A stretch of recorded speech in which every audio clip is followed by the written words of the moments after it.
Léonard de Vinci, qui disait à un moment « Scrute la nature, c'est là qu'est ton futur ». Et toutes ces inventions, en fait, ont été cadrées là-dessus. L'idée, c'est d'aller chercher dans la nature et dans le monde vivant des idées pour développer des technologies. La nature, elle a presque, le vivant, la biodiversité, la fraction vivante de la nature, elle a presque 4 milliards d'années. Elle a tout connu. Des crises épouvantables, des tas d'événements, des tas d'avatars, et s'en est toujours sortie. Et la nature est intéressante parce qu'elle fait toujours ça avec parcimonie en énergie. Donc l'idée, c'est d'aller chercher dans ce monde vivant des solutions aux problèmes technologiques qu'on a aujourd'hui. Et c'est vrai qu'au niveau de la COP21, face à ce changement climatique, le climat il a toujours changé depuis que la Terre existe. D'ailleurs, c'est grâce à ce climat qui a changé en grande partie qu'il y a autant d'espèces sur la Terre aujourd'hui. Donc la préoccupation actuelle, c'est que ça change trop vite. Et tout ça en même temps, avec de la surexploitation, on déforeste, les problèmes de dissémination d'espèces partout, les problèmes de destruction des milieux, de pollution des milieux, tout ça surimposé, ça fait un petit peu beaucoup.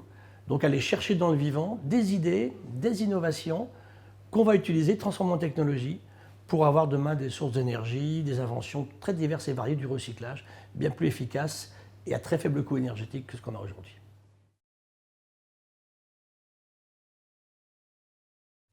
Tout simplement parce que la vie en est sortie. Il y a à peu près 3,85 milliards d'années, la vie apparaît dans l'océan, les premières cellules ancestrales, qui vont effectivement se diviser en cellules filles, copies des mamans, vont se mettre à occuper l'espace, à produire de l'oxygène. C'est grâce bien à cette vie primitive, en fait, que l'oxygène, un jour, lorsqu'il aura saturé l'océan, sortira et permettra à la vie de sortir de l'océan il y a à peu près 450 millions d'années. Donc c'est l'histoire du vivant. L'océan, c'est le plus fabuleux régulateur du climat que l'on ait. Les 3 premiers mètres de l'océan stockent beaucoup plus d'énergie que toute l'atmosphère. Il récupère cette énergie, l'océan, et la restitue très lentement, avec des puissances effroyables. Vous avez vu la tempête au Vanuatu en avril 2015. Donc, cette régulation climatique, les questions également de ressources de l'océan, qu'elles soient minérales ou vivantes, les pêches, l'aquaculture, et surtout, on oublie souvent que l'océan, c'est pas que ça. C'est 25 000 nouveaux médicaments et produits cosmétiques. C'est également des découvertes extraordinaires pour le progrès médical. C'est grâce à une étoile de mer qu'on a découvert la molécule clé du cancer. Timothy Hunt a le prix Nobel en 2001.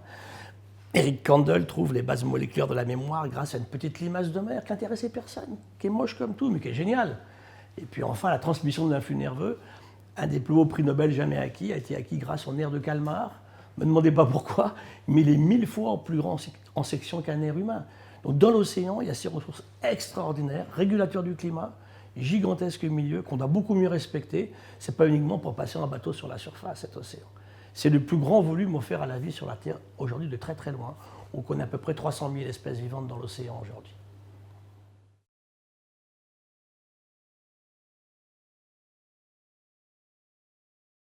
L'océan occupant ce volume qu'on évoquait à l'instant, on va y chercher des ressources, on va y chercher des idées. Et parce que cet océan a résolu un tas de questions, un tas de problèmes qu'on se pose aujourd'hui. Recherche, développement, c'est vital. Je dis souvent, il nous faut de la vraie recherche fondamentale sur l'océan, sans idée, sans pensée. On laisse la liberté à des chercheurs de faire des trucs. C'est comme ça que les prix Nobel sortent. Ensuite, vous avez une recherche finalisée, appliquée, le développement technologique qu'on évoque. Alors arrêtons aussi d'imaginer que la technologie va tout résoudre. Il faut bien qu'aujourd'hui, bien sûr c'est utile, on a changé plein de choses, mais n'empêche que cette technologie, elle naît d'une recherche fondamentale, et en face, c'est l'entreprise privée derrière. Parce qu'elle s'empare de ces résultats dans le bon sens du terme, et elle les transforme en emploi. Et la vraie question dans nos démocraties, bien sûr, c'est de créer de l'emploi. On ne peut pas continuer comme ça. Une société qui ne donne pas d'emploi à ses jeunes, elle est en faillite, c'est clair. Donc recherche fondamentale, recherche appliquée, finalisée et technologie, entreprise. Les ONG ont leur rôle à jouer sur l'océan aussi parce qu'elles attirent l'attention sur des faits particuliers. Et puis enfin, l'État est là pour amener une régulation générale du système, pour l'accès à un bien commun qui est l'océan. Donc aujourd'hui, R&D Océan, c'est absolument vital pour l'avenir de l'humanité, bien sûr.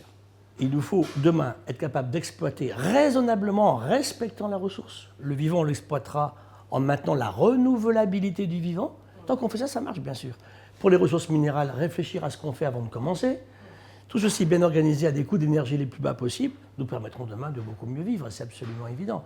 Recyclage également. Et là encore, on va rechercher dans le biomimétisme ou la bio-inspiration des idées pour le faire. Donc ce développement technologique est vital, effectivement, en harmonie avec le bien-être de l'humain. Arrêtons ce système stupide qui consiste à développer des choses qui ne sont pas durables. Ça ne marche pas.